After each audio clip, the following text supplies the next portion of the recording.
কে তোমাকে মসজিদ উন্নতি করতে বলেছে? মার্বেল পাথর কে বসাতে বলেছে? আল্লাহ বলেছে? মানুষের ইমান নেই, নামাজের সংখ্যা নাই, মসজিদে টাইলস বসাতে হবে, এসি বসাতে হবে, কে বলেছে? খালি মোরে দেখো, ফেরেশতারা ডান্ডা নিয়ে বসে আছে।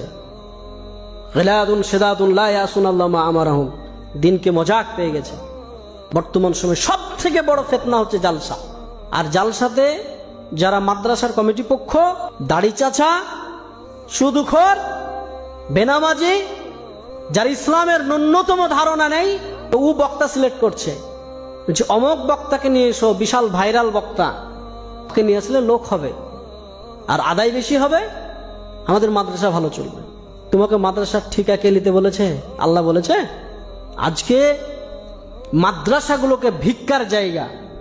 কোন শিক্ষিত সমাজ, মাস্টার, ডাক্তার, ইঞ্জিনিয়ার, প্রফেসর বা যাদের একটু জ্ঞান আছে, তারা মাদ্রাসাকে ভালো চোখে দেখে না। কেন?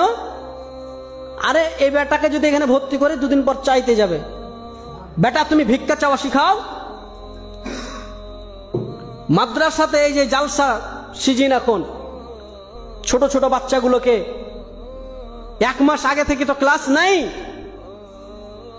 বাড়ি বাড়ি চাল চাইতে পাঠাচ্ছে, যাও জালসা হবে, খানা হবে। তাই ছোট ছোট বাচ্চাদেরকে যাও বাড়ি বাড়ি চাল চেয়ে নিয়ে এসো।